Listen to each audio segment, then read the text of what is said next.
Alright, so we're gonna go through these albums, man. Some of these classic New York albums, and we're actually gonna give y'all a opinion to say if it's a classic or not a classic. You might have something to say like, hey, that album's kind of suspect. Classic or trashy? Yep. The first one on the list is Nas Illmatic. Classic. I feel like that's a classic, and that actually changed the way we rap. You got a biased opinion. Yeah. It's a classic to me though. It's classic. I never said he was trash. Cause like He just not that. You know what I mean? But nigga, all because if you respect, listen to nigga, rap, it's a classic. like New York rap before '94 Illmatic came, there's nobody rap about champagne and getting pussy. Like niggas, they was beating around the bush. Like he was the first nigga to tell you, like, hey, drug dealers is popping champagne, getting pussy. I'm addicted to sneakers, you know. Yeah, like I said, I ain't saying the feds. Like, I ain't saying he ain't one of them boys. He just not double way. You know what I'm saying? That's all I'm saying. No disrespect. he a super He Jay-Z just fan. That's all that is. I mean, man. Hey, Jay-Z's my number 2 though. Fuck Jay-Z. Is my skirt showing?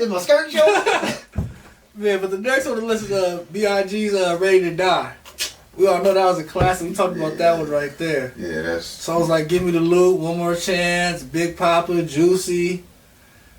That was a hard-ass album. Suicidal Thoughts was on there. Mm-hmm. My favorite song on there is actually Machine Gun Funk. And it has like a simple-ass sample on the hook, but it's Biggie just rapping, like bar for bar. It's 3 verses.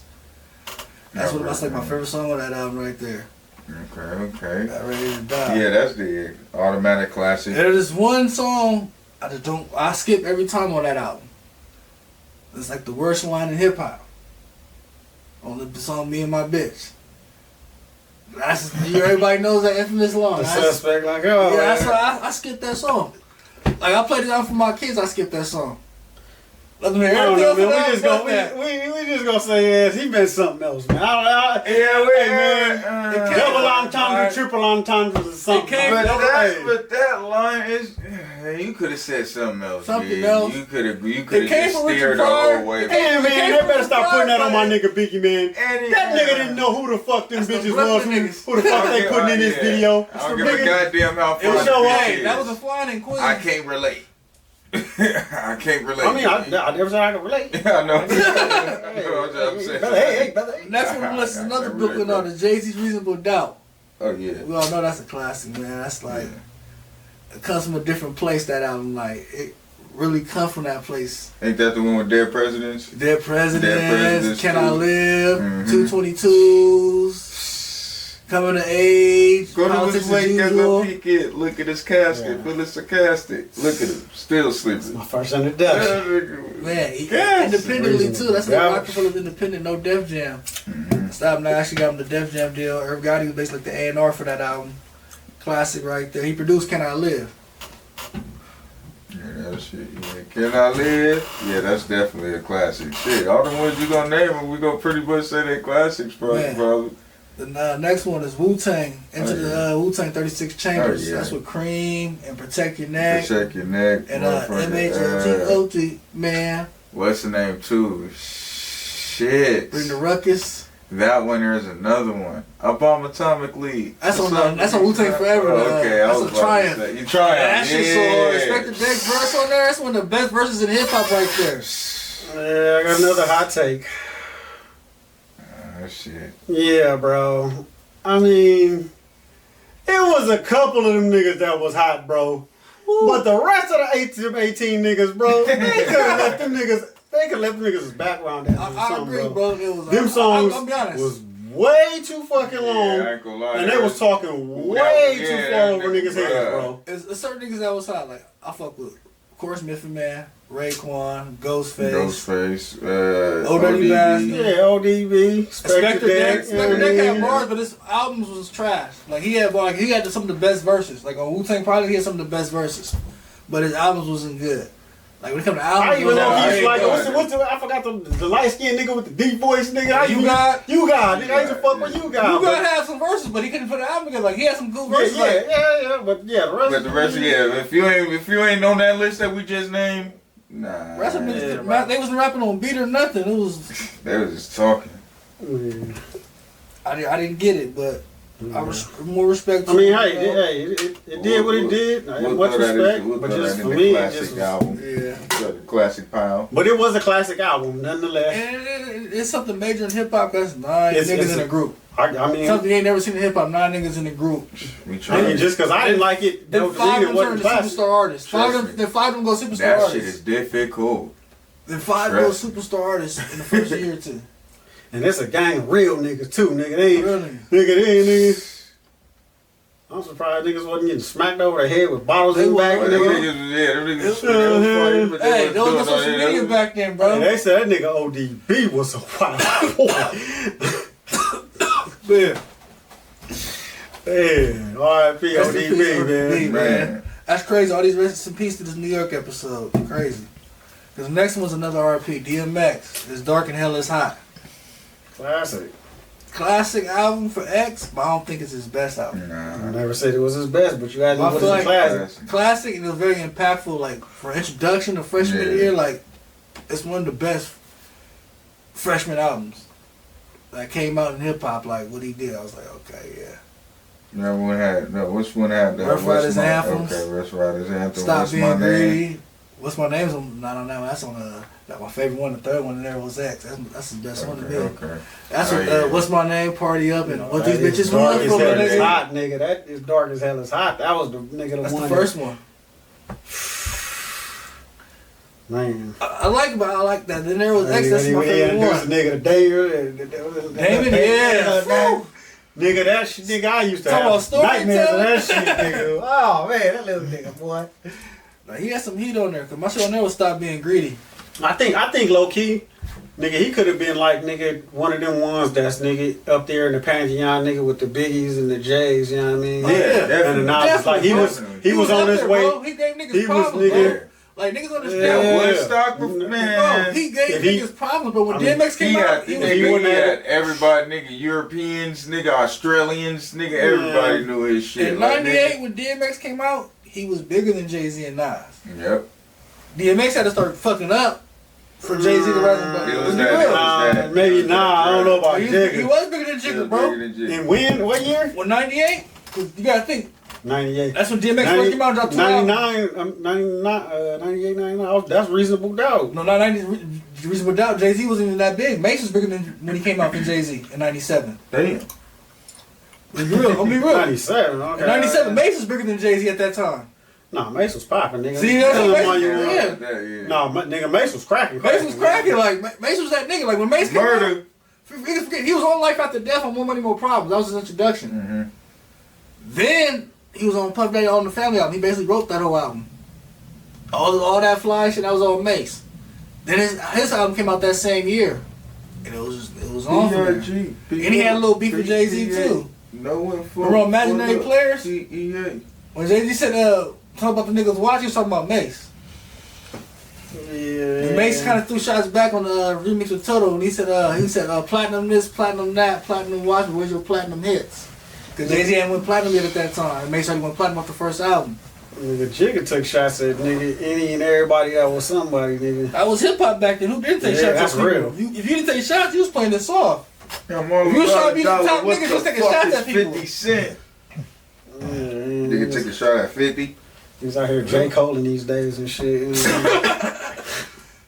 That's crazy. Dope. That would have never went down back then. There was no Ever. You'd have been done. It wouldn't matter how good nice she was. You'd have been done. I'm trying to. That's like if Nas didn't drop Ephraim. Like, I'd probably be wearing this shirt. If he just let Jay-Z drop Takeover and like, I'm good. I don't want no beat. I don't want no smoke. Yeah, he smoked his boots with that shit. Like, come on, bro. Like, I'm gonna keep it 100. As a comparison, bro, that Ether and that Not Like Us kind of gave me the same feeling when this shit came on, nigga. How, nigga, I'm gonna keep it 100, nigga. We was in the garage, nigga, when we heard Not Like Us. We start hopping around, bouncing. Nigga, we start to, oh! Nigga, my mama, me and the homies was in the car, nigga. That motherfucker said, fuck Jay-Z. We was like, huh? He said, nigga, who? Nigga, you been on my dick. Fuck. That motherfucker said, Nigga, we start going crazy. Nigga, he just started serving. Blue, I prove you lost already. I'll rock hoes, you rock fellas. And now you trying to take my spot, fella? Tybo ho. Nigga fuck you in the karate class.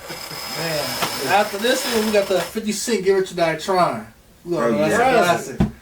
Certified classic Yeah, right yeah. there. I remember one thing, you know what I'm saying? I was locked up when he first dropped Wankster, you know what I'm saying, on my mama. And you know what I'm saying, like a couple months before that, you know what I'm saying, we used to be at the trap, nigga, just beating that shit, you know what I'm saying? My cousin Tone, you know what I'm saying, put us up on that shit, nigga went up in there one day, he like, yeah, man, it's this nigga named 50 Cent. We like, 50 Cent? He started playing that shit. That was his, you know what I'm saying, his mixtape days, nigga. Yeah. We was over there, nigga, off that shit, nigga. I be like, oh, then I'm locked up, nigga. I'm sitting on my bunk. 50 had the mixtape game at that time. Like, he was the nigga that took the first nigga really took advantage of it. Yeah. No, he took advantage of the disc. You know what I'm saying? Once he dropped that, you know what I mean, robbing the industry. How to rob. Yeah. Alright, the next one is a Big Pun, Capital Punishment. First solo Latin artist to go platinum. I'm not even gonna lie. I really wasn't onto Big Pun like that, so I really haven't know his songs or anything like that, so I can't really rank that. But as everybody been reviewing it and saying how great it was, one day I am gonna take the time out and check it out. But yeah, I would throw it in there. I can't rank it right now, you know. Nah. So I'm gonna leave that one alone. Yeah. I feel like that album right there, I feel like it's a classic because at that time, this is 98. Like I heard some of some shit, but I ain't sat down damn. Let me go. He was a star. It wasn't nigga Fat Joe wasn't a star. It was Big Pun, nigga. Yeah. I didn't say he was trash. I'm just saying. I didn't hear that. I'm just saying, nigga. I'm Pun just saying neither. I ain't. I'm just saying, nigga. Big Pun was the nigga. Pun or Joe. Yeah, Joe. Yeah. All I heard was Fat Joe's main shit. You feel me? Lean back. I never was a big Fat Joe fan. I went back and heard some shit. He got some shit, but he doesn't have that album that's memorable. He'll have a couple songs that he has no album. I done went through his whole catalog. It's okay. He have no album that people talk about. My favorite album is probably Don Cartagena. That's because Pun's on that whole album though. He got the fucking John Blaze record. You probably remember that one. Nas, Raekwon, Pun, Fat Joe, Jadakiss. The John Blaze. I had to hear it. I'm pretty sure if I hear it, I know. That was on that album, so it's it ain't really Fat Joe, but Pun, Capital Punishment, there's some shit on that album. Yeah, I gotta Beware, check it out. Twin, You Ain't No Killer, Pun really took that aggressive lyrics, being aggressive, bodily harming people. Mm-hmm. He was on that type of shit on that album, on the B-side cuts, not the singles, Still Not a Player, his B-side was raw, busting niggas head open type shit. How to be that's the song that's I something with that. The fat Puerto Rican nigga dancing and shit. Y'all talking about this nigga got bars, I know if it from looking at clips and shit clips that and people shit, been posting the big hits and videos. And shit. or even online, there's still some Big Pun fans that be posting clips of his freestyles and shit, and that nigga was spitting. He had the type of wordplay. But I still haven't sit down and digest it. Let me go ahead and play some Big Pun or riding in the car. He left soon. He dropped one album and died for a second album was done. And then he didn't, you know what I'm saying? He got airtime, but he didn't really get burned like that out here on the West Coast. You know what I mean? People fucked with him, but you know what I mean? There was other niggas out who was rocking with from the East Coast, and at that time we were starting to hear the South, Juvenile, and the West Coast. We embraced that South, when No Limit and Cash Money came. We actually embraced they sound out here. Niggas was riding around listening to Master P and C Murder. They dropped that hunt, nigga. They went crazy. You dropped that hunt. They went crazy out here. They went crazy after that hunt. Man, that's before Back That Ass. So we heard that hunt. Niggas already. Yeah, how was it, nigga? That's when they was still in the checks, nigga. On fire with that nigga. Judy was out there black as fuck, nigga. The nigga had one gold tooth out there, nigga. Talking that shit. Ideas out. That was a time right there. But the Big Pun came at the time, then you gotta look at the level of competition. DMX kid, 10 year he dropped, DMX dropped, 98. Noriega dropped this first solo album, 98. So the competition and level getting heard, especially out here, because we fucked it. Nigga, know we had the Pharrell one. The what? The Super Thug. Mm-hmm. We was rocking that. Niggas was banging that out here.